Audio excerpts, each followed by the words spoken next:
This is the Oxford Tunnel, which is also known as the Van West Gap Tunnel, and it used to carry Lackawanna Railroad's main line through here.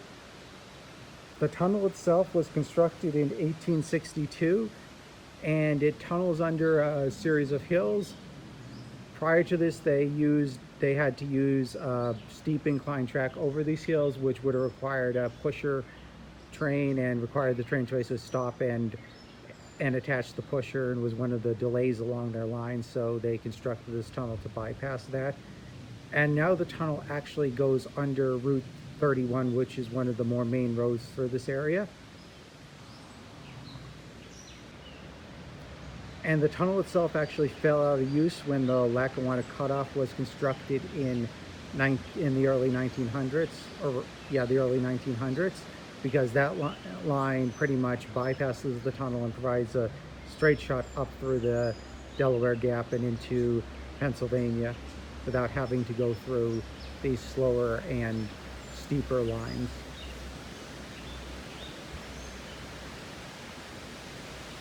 One thing I do notice though is this construction date on the tunnel is 1906 rather than 1862, so perhaps this was a date of a reconstruction or rebuild of the tunnel. Maybe this was when they widened the tunnel to include 2 tracks, or maybe they did some structural supports to the tunnel or made some alterations to it. So looking around at the railroad bed has been abandoned for a very long time. There are trees falling over it. There's a lot of overgrowth here. There's debris, even some garbage in the pathway. Plus the pathway is in many cases covered with mud and running water. So we have this piece of debris here. I'm not really sure what it was. Looks like it was maybe an old desk or an old sink or something like that. And we have this, which looks like it was the remains of an old boiler or something of that nature.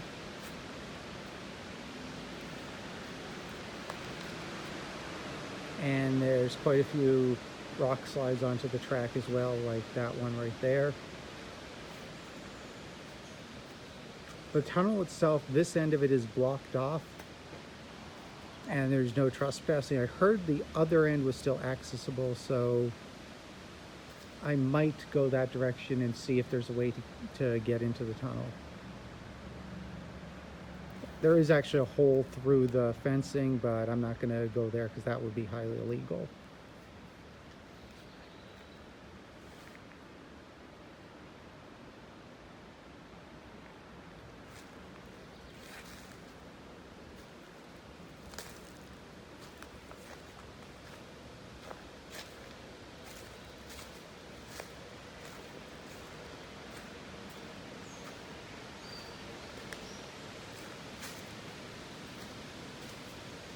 But just to take a look in through the tunnel,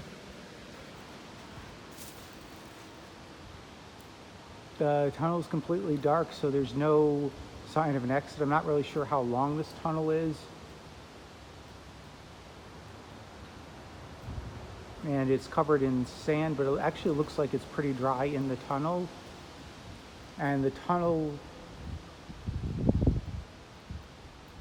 is supported by concrete, so it has a concrete encasing, unlike the Rosville tunnel, which was bare rock. The good thing is, since they've fenced it off, it looks like it's completely free of any graffiti or any damage, which is good. This tunnel was part of the Delaware Lackawanna and Western's Warren Railroad, which was built in 1856 and connected the Delaware Lackawanna and Western to the Central Railroad of New Jersey in Hampton, New Jersey, and they would use the Central Railroad of New Jersey to get to New York City. The Delaware Lackawanna and Western later acquired the Morris and Essex Railroad, which crossed the Warren Road in Washington, New Jersey, and they connected these 2 roads to form their own route to New York City, which would subsequently become known as the Old Road. I'm a bit further down the track from the tunnel, and you can just see how much overgrowth and how many fallen trees there are on this track. So it tells you how difficult it is actually to get to the tunnel.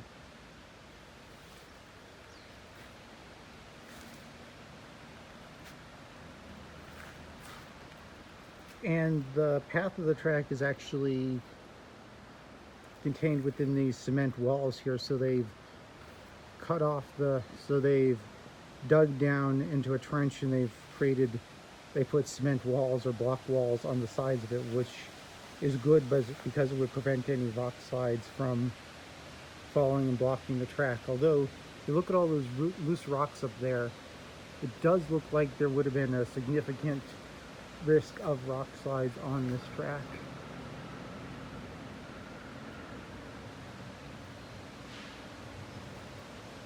And there's a brick wall up there which may have been something associated with the railroad.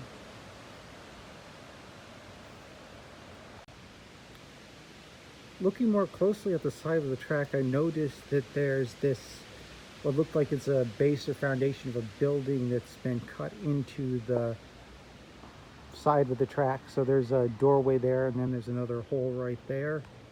And there's some stone wall that looks like it's part of a structure. So I'm just down from the tunnel's right there.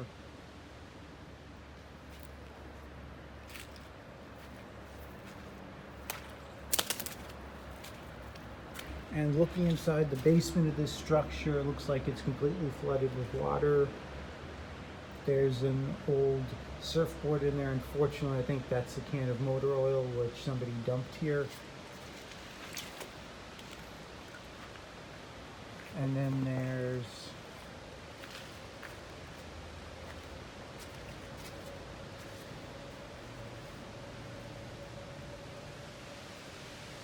this platform here with these metal beams hanging out of it, which probably held some type of tower or some type of structure. And there's another wall on the other side there, which is adjacent to this on the opposite side of the track.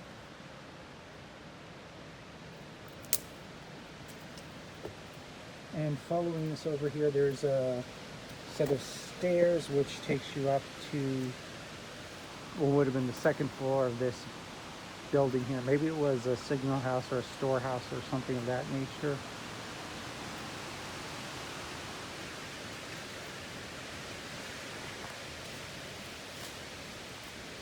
And just looking down into the basement part of it, there's another door to another room there.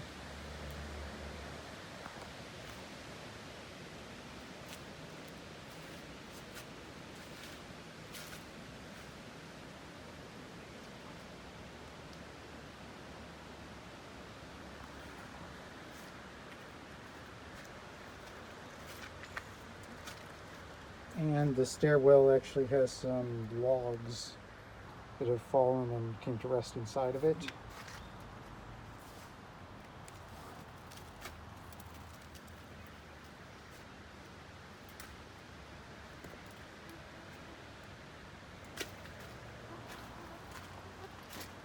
And one other thing of interest right here is this circular opening here, which is also filled with water. And houses another room, which is probably too dark. Let me just see if I can. Yeah, I put my flash on, so maybe that'll help. This is another, must have been some type of storage pit or something like that. And it sounds like there's a fish or maybe a frog inside of there.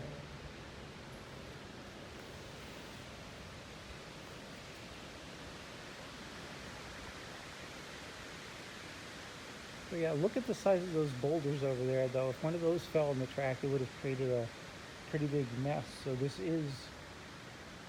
place does look like it would be at a risk for rock slides as well. And obviously flooding, as the track the right of way is full of water. And a bit further down, you can see that the line is entirely covered with fallen trees. There's the remains of some tank in the right of way. There's rock faces from a cut on one side of it, and the stone wall continues on the other side. There's the remains of an old tire. There's actually an air conditioner unit just sitting there in the distance. And there's actually also a pretty sizable rock that looks like it fell on where the right of way would have been. This is another look at that rock, and it's pretty huge. You can see for comparison the tire and the bucket right next to it. That gives you an idea of the size of the rock. And one of those coming down on the track would have shut down the track until they removed the rocks. And this is an older track, so they don't have the rock guard like they did with the Lackawanna Cut-Off tracks. And you can see there's tons of garbage and old chair. There's the remains of the air conditioner. Looks like it's the rear light of a car.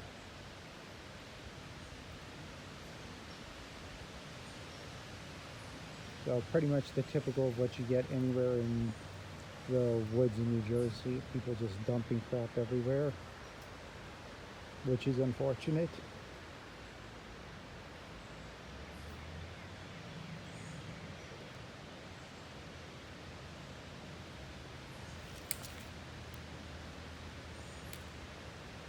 So yeah, looking at the rocks over there where this big rock usually came from, it looks like this definitely would have been a risk for falling rocks.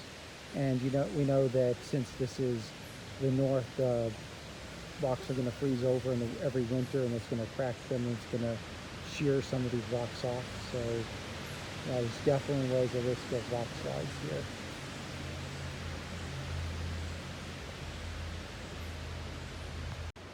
The tunnel goes through Oxford Mountain, which is comprised mostly of gneiss, a strong metamorphic rock that is difficult to tunnel through. And this is why the tunnel was only completed in 1862, whereas the rest of the Warren Railroad was completed in 1856.